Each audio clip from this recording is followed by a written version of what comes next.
fujão. Sim ou não? Ele é o profeta fujão. A Bíblia diz que Deus deu uma direção para ele ir pregar a Nínive. Só que tem uma palavra que muitas vezes nós não nos atemos. A Bíblia diz, vai e prega contra Nínive. Prega contra Nínive. E ele, a Bíblia diz que pega um navio e vai para Tarsis, o lado totalmente oposto à cidade de Nínive. Com o objetivo de não pregar o arrependimento, Edneia. Por quê? Porque ele não queria, pastor Carlos, que Nínive vivesse o processo de transformação no Senhor. Preste atenção, que quando Deus fala com ele, vai lá comigo, abra a tua Bíblia em Jonas capítulo 1, verso 2. Preste atenção, verso 1 inclusive, vamos ler o 1. Deus dá uma direção muito clara para ele no verso 1, Edson. Diz assim o texto: e a palavra do Senhor Yahvé veio a Jonas, filho de Amitai, com esta ordem. O que ele deu para ele? Deus deu sugestão? Deus pediu opinião? Não, ele deu uma ordem. Gabi, filha do Alberto, que eu sempre falo Gabi, não sabe qual que é a Gabi, né? É a Gabi, filha do Alberto. E a Gabriela do Paulo, aí fica mais fácil. Deus não deu uma sugestão para ele, Deus deu uma ordem. E quando Deus dá uma ordem, o que nós fazemos? Obedecemos. Diz o texto, vá à ordem. Depressa. Deus não falou vá quando você quiser, vá quando você estiver disponível, vá quando você puder. Ele diz vá depressa. A grande cidade de Nínive, abre para mim o retorno um pouquinho. E pregue contra ela, porque a sua maldade subiu até a minha presença. Deus está dizendo assim, ô profeta, você é profeta, conhece meu coração. Eu tenho aqui, né, um chamado profético para você. E agora eu estou te dando uma ordem. Vai e pregue contra, diga comigo, contra. Deus não falou para ele, vá e convença eles do pecado. Deus não falou para ele, vá e fale para eles da minha misericórdia. Deus não falou para eles, vá e ministre a minha graça. Deus não falou para ele, vá e traga um tempo de contrição no coração deles. Fale um pouco das consequências dos erros deles. Deus falou, não, vai e pregue contra. Diga comigo, confronto. Deus estava confrontando Nínive. Nínive não era cidade de judeus, não era uma cidade de israelitas, não era uma cidade do povo de Deus, era uma cidade pagã. Inimigos de Israel que tinham oprimido Israel várias vezes. Eles eram um povo que adoravam deuses pagãos, demônios, cultuavam a esses deuses com orgias. Eles cultuavam esses deuses derramando sangue de inocente, matando crianças. E por conta de toda esta maldade deles, de todo este pecado deles, e isso chegou no tribunal de Deus. Quando Deus fala assim, chegou a minha presença, a sua maldade, Deus está dizendo, o processo deles chegou na minha mão. Deus é juiz, amém, queridos? Amém, igreja? Ele falou, o processo chegou. E quando chega o processo, meu irmão, vai sair dali do trono de Deus, vai sair uma, esqueci a palavra agora, sentença. Vai sair uma sentença. Sabe aquela pessoa que a gente vê peca, e o cara trai a mulher uma vez, 2 vezes, 3 vezes, 5 vezes, e o cara rouba, e o cara mente, você fala assim, mas Deus não está vendo esse miserável? E peca, e bate na mulher, e arrebenta com a família, e abandona, e faz aquilo, e faz negócio, você fala, mas não acontece, é que o processo dele ainda está na pasta da misericórdia, no armário da misericórdia. Um dia o processo sai e chega na mão de Deus, de repente, o cara estava fazendo um monte de coisa, de repente o negócio começa a acontecer. Aí o cara sofre um acidente, quebra uma perna, quebra uma coluna, faz não sei o quê, e pega Covid, e vai para o hospital, e fica 40 dias, e vai, e não sei o quê, e a mulher abandona, e o filho vira drogado, e o vai fala assim, nossa, chegou tudo, é porque o processo chegou na mão de Deus. Entenda uma coisa, não é Deus que castiga, mas quando o processo chega no tribunal, o mundo espiritual manifesta a sentença sobre o processo. Só que Deus é misericordioso, amém, queridos? E a Bíblia diz que Deus, Ele avisa Nínive através do profeta, ou decide avisar Nínive através do profeta, dizendo assim, ó, o processo chegou. E daqui 40 dias eu vou dar a sentença. E o pau vai torar para o lado de vocês. Bíblia, nova versão internacional, Márcio Martins. Vocês vão rodar. O que Jonas faz? Fala, o quê? Eu quero ver os caras morrendo. Sabe Deus falar assim para você? Você é crente? Sabe aquela vizinha endemoniada? Aquela vizinha que joga lixo no teu quintal, fica batendo na parede quando você está dormindo à noite, fala mal de você, você entra dentro de casa, ela está na janela te olhando, você sai dentro de casa, ela está na janela te olhando, vive falando mal de você, e um dia Deus fala assim, ó, bate lá na casa da vizinha e diz assim, Maria, Deus mandou dizer, se você continuar do jeito que você está, você vai morrer, vai ser em 40 dias. Hã? O que você ia fazer? Na nossa mentalidade de não conhecer o caráter de Deus, a gente ia dizer, mas eu vou agora. Eu bater e falar, miserável, está vendo toda essa desgraça que você faz na minha vida? Deus mandou dizer, por causa disso ele vai te matar. Já fala tudo errado. Só que o Jonas conhecia o coração de Deus. E ele sabia que quando Deus confrontava, o objetivo de Deus não era destruir, mas era despertar arrependimento. Jonas sabia disso. Ele falou, por que Deus está me mandando pregar para ele? Se ele quer destruir, ele destrói. Se o processo chegar na mão deles, não precisa avisar, manda logo. Você vai avisar o bandido que a polícia está vindo? Imagina o policial ligando, falando, ô senhor João, tudo bem? Então, o senhor assaltou o banco aqui em Criciúma, nós descobrimos onde o senhor está. Essa é bem atual, né? E nós estamos indo buscar você. Acontece isso? Não, mas Deus é misericordioso. Deus, diga comigo, Deus. Gente, vocês estão num desânimo, pelo amor de Deus, vocês estão tristes porque arrependeu o pecado, confessou, pediu perdão. Era para você estar gritando, pulando, você está bradando com voz de vitória. Diga assim comigo, Deus é misericordioso. Diga assim comigo, Deus é compassivo. Diga assim, Deus é paciente e cheio de graça. Esse é Deus, amém, queridos? Sabe qual que era o problema do Jonas? É que ele conhecia muito o coração de Deus. E ele sabia que quando Deus confronta, Deus não confronta para destruir, Deus confronta para despertar arrependimento. E quem se arrepender, ele manifesta perdão. Amém, queridos? Sabe por que Deus nos chamou esse mês inteiro de novembro, ou parte dele era para ser o mês inteiro, mas porque eu fiquei afastado da igreja 15 dias, a gente começou na segunda quinzena, mas foram vários cultos de arrependimento. Não é que Deus quer te destruir, não é que Deus quer te arrebentar, não é que Deus quer te envergonhar pelos teus pecados, pelo contrário, sabe o que Deus está fazendo, Mariana? Ele está nos confrontando, está pregando, Deus está levantando uma mensagem contra nós, para despertar em nós arrependimento. Não é que Deus está no céu, vou destruí-lo, assustei vocês agora, né? Deus não está no céu pensando com um cajado na mão, vou matar, pega ele, anjo, que eu vou arrebentar com ele. Claro que não. Sabe o que Deus está? No céu dizendo assim, prega para ver se eles entendem o caminho que eles estão trilhando e mudam, se convertem. Quem está me entendendo e pode dar uma glória a Deus por isso? Então o verso 4, o capítulo 4, verso 1 de Jonas, na verdade o que ele é? Ele é Jonas lembrando de uma conversa que ele teve com Deus no capítulo 1, que a Bíblia não menciona Davi. Olha que coisa poderosa. Olha o texto, eu acredito que poucos aqui já tinham parado para prestar atenção nisso. Olha o que diz assim no capítulo 4, verso 1. E orou Jonas ao Senhor, ou seja, ele bateu um papo com Deus. E disse, Senhor, não foi isso que eu disse ao Senhor ainda quando estava lá na minha casa? Qual capítulo que ele estava em casa ainda? Hã? Então se você voltar, não precisa você voltar, deixa o texto para mim. Se você voltar no capítulo 1, o capítulo 1 diz assim, opa, quase caí. A palavra do Senhor veio a Jonas, filho de Amitai, com esta ordem. Vá depressa e pregue contra a cidade, a grande cidade de Nínive, porque a sua maldade subiu ao meu altar. Aí entra uma conversa que o texto não menciona no capítulo 1. O capítulo 1, verso 3, assim, então Jonas levantou, foi para o Jope, pegou o navio, foi para Tarsis. Mas antes dele ir para Jope, dizia o texto, deveria dizer o texto, claro que Deus não quis dizer isso, quem disse que sou eu que vou para mudar a história, mas deveria estar assim, se fôssemos conjecturá-la. Então Jonas falou ao Senhor, Deus, o senhor tem certeza disso? Ele está dizendo aqui, não foi isso que eu falei para o senhor? O senhor tem certeza disso? Eu conheço o Senhor, conheço o seu coração, sou seu profeta, o Senhor fala comigo. O Senhor usa a minha boca para falar com o teu povo. O Senhor tem certeza que o Senhor quer mesmo pregar contra eles? Porque pode haver, eu sei que eles são uns malditos, eles são uns safados, imorais, eles são mentirosos, eles são violentos. Mas Deus, será que quando for pregado, eles não podem se arrepender? E eu conheço o seu coração, Deus. Se eles se arrependerem, sabe o que o Senhor vai fazer? O que você acha que Deus ia fazer se eles se arrependessem? Perdoar. Ele disse, Deus, não vamos fazer isso não, Deus.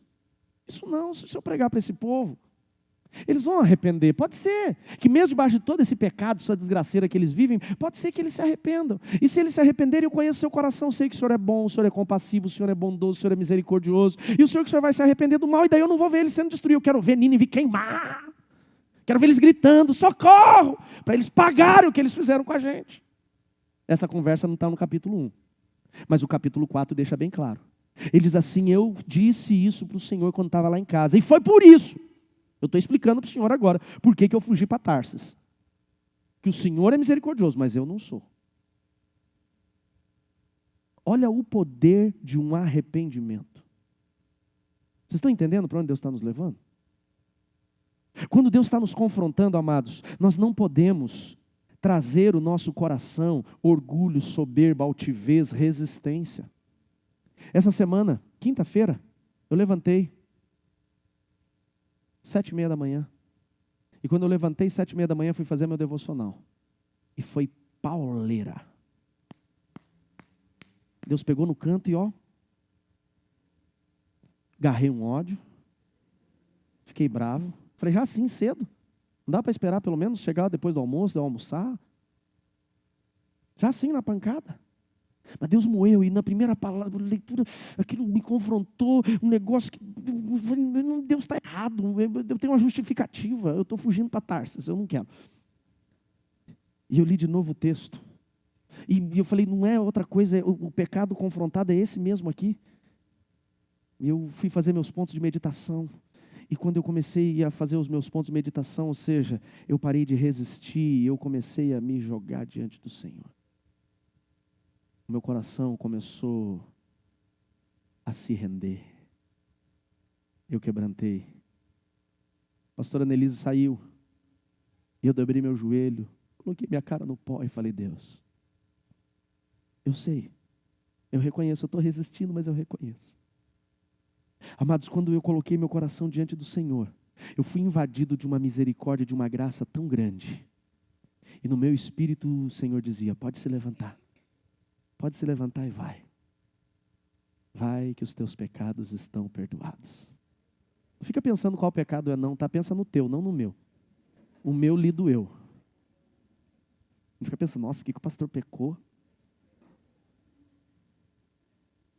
Quem ri pensou, brincadeira.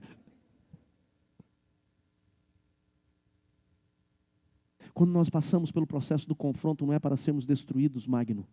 Quando passamos pelo processo do confronto é que o papai nos ama. Ama de tal forma que Ele quer trazer misericórdia sobre nós. Deus não quer nos matar, Deus não quer nos destruir, mas quando Ele nos confronta, Ele quer nos levantar, Ele quer nos transformar. Amém, queridos? Talvez nós não tenhamos nos atentado que o capítulo 4, como eu falei para você, o verso 2, ele na verdade está apenas declarando o quanto ele conhecia Deus e o quanto ele não queria que Deus se arrependesse, mas Deus não deixou Jonas atrapalhar o seu propósito, Deus continuou insistindo. Então a gente volta no culto e fala assim, meu Deus, essa igreja só prega pecado, arrependimento, conserto, não aguento mais. Fala para mim, não precisa levantar a mão, mas quantos aqui já pensaram isso?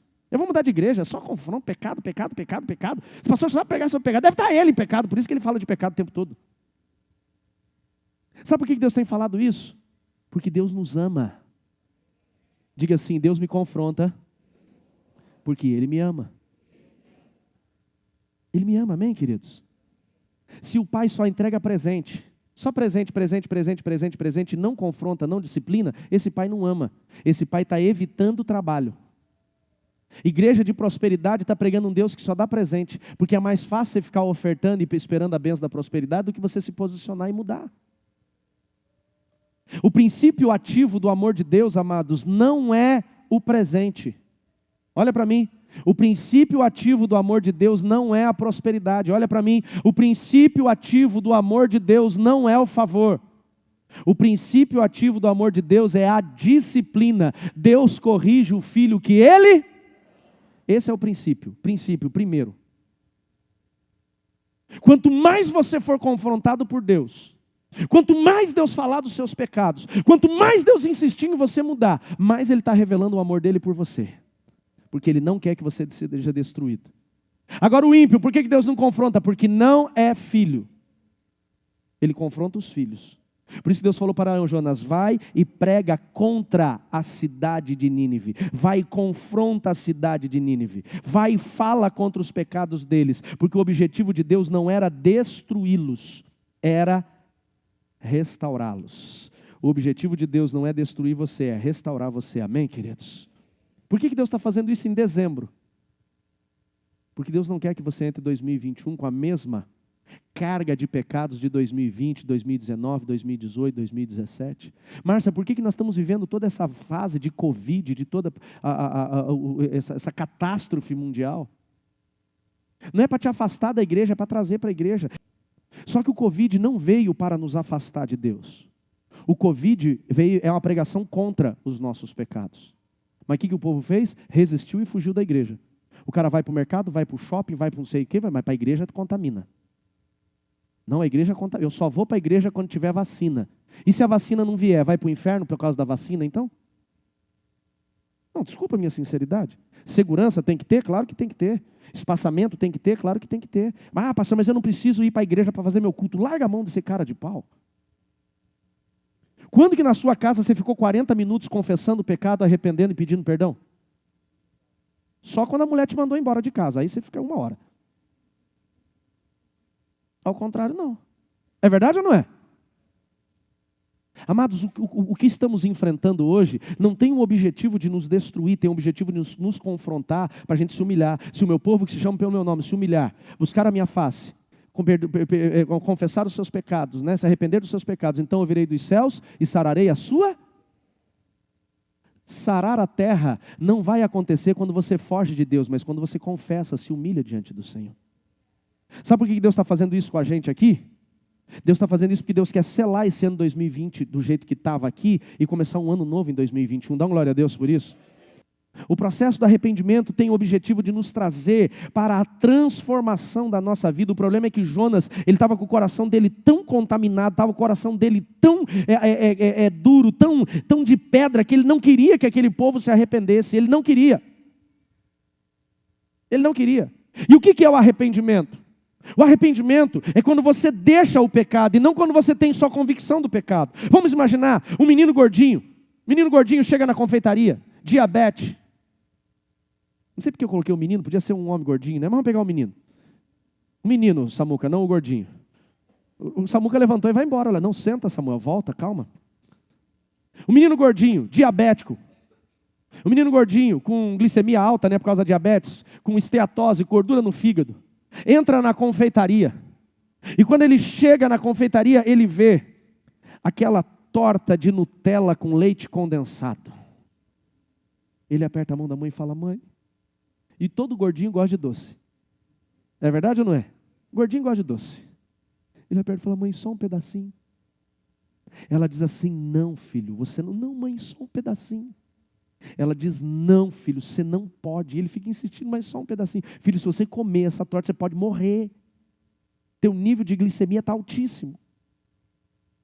Ele na frente dela, fala, tá bom, mas vai para casa com o coração na torta. Vai para casa no coração na torta. O que vai acontecer um dia? Ele vai voltar sozinho naquela confeitaria e vai comprar torta, sim ou não? Pois é isso que muitas vezes nós estamos pensando que é o arrependimento. A torta de Nutella cheia de leite condensado é o pecado para o gordinho. É ou não é? O cara que tem uma vida de iniquidade, ele tem, Flávia, uma necessidade daquele pecado. Quem aqui já usou droga sabe o que é isso. Quem aqui já foi imoral sabe o que é isso. Quem aqui é mentiroso, maledicente, sabe o que é isso. Parece que é mais forte do que ele. Aí fala na mensagem sobre arrependimento. Ele fala, eu não posso, porque se eu comer a torta eu morro. Mas ele não se convenceu que o problema não é a torta, é a mente dele. Não é o quanto a torta está ali, mas é o desejo que ele tem pela torta. Quem está me entendendo, diga amém. A oportunidade que ele tiver, ele corre para a torta. E come a torta e a glicemia dele sobe, ele vai parar no hospital. Pastor, então o que é o arrependimento? É o mesmo gordinho que entra na mesma confeitaria, com a mesma torta cheia de açúcar, e ele fala para a mãe, eu gostaria de um pedaço. A mãe diz, filho, se você comer, você sabe que vai morrer. Ele diz, é verdade. Eu não quero morrer com 12 anos. Eu quero viver até os 80. Então eu decido, nunca mais vou comer torta de Nutella.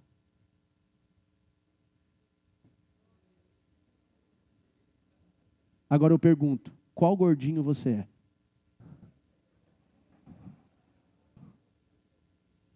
O que fica desejando a torta e o dia tiver a oportunidade, você volta? Ou aquele que entende que a pornografia vai te matar?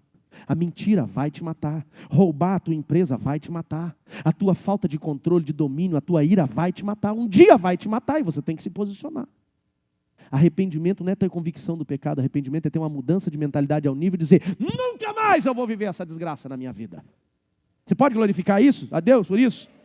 Isso é arrependimento. A palavra arrependimento, ela significa conversão total. Ela significa metanoia, mudança de mente. E a Bíblia diz para a gente poder encerrar, e o meu horário eu tenho 2 minutos apenas para isso. Vai lá agora em Jonas, capítulo 4, no capítulo 3, capítulo 3. Jonas, capítulo 3, verso 1. Jonas viveu todo um processo que eu não tenho tempo de entrar com vocês. Um processo de arrependimento, aliás, um processo de confronto. Ele vai para a barriga do peixe, depois de 3 dias ele é vomitado lá na praia. Olha como é que é, ele só não cai na água e o peixe engole, mas o peixe leva ele para onde ele não queria ir. Diga para mim que é Deus, sim ou não? Leva ele para onde ele não queria ir. Aí ele vai lá para Nínive, e então agora ele vai cumprir a ordem do Senhor. Capítulo 3, verso 1 diz assim: então a palavra do Senhor veio pela 2ª vez, com esta ordem. Diga comigo, ordem. A gente pensa que tem livre-arbítrio, né? Não, que eu tenho livre-arbítrio. Tem nada. Quando Deus quer que você faz, ele coloca você na barriga do peixe, o peixe te leva para onde ele quer. Só que você sofre. Não era melhor ele ter atendido da primeira vez? Sim ou não?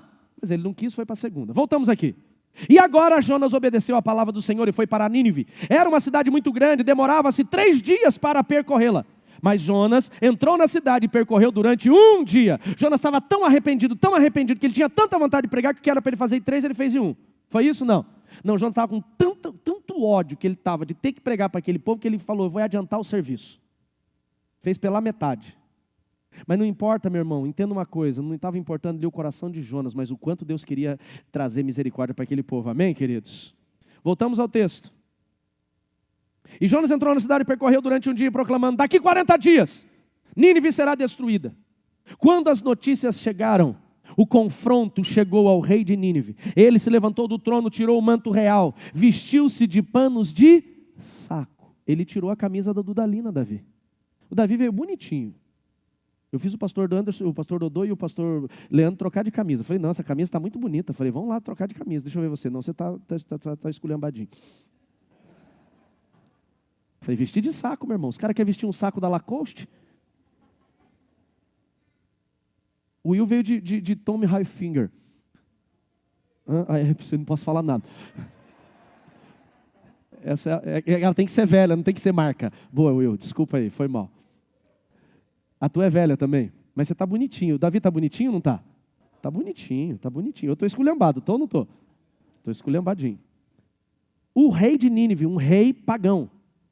Pagão, diz o texto.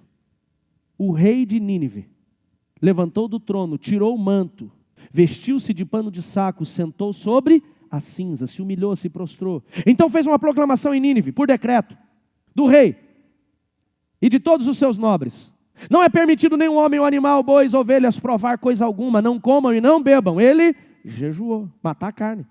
Cubram-se de pano de saco, homens e animais, olha, até os animais, e todos clamem o Deus com todas as suas forças, confessa seus pecados, deixem os maus caminhos. Confessar só não, tem que deixar. E a violência, talvez Deus se arrependa e abandone a sua ira e não sejamos destruídos. Ele tinha alguma promessa de Deus que Deus ia se arrepender?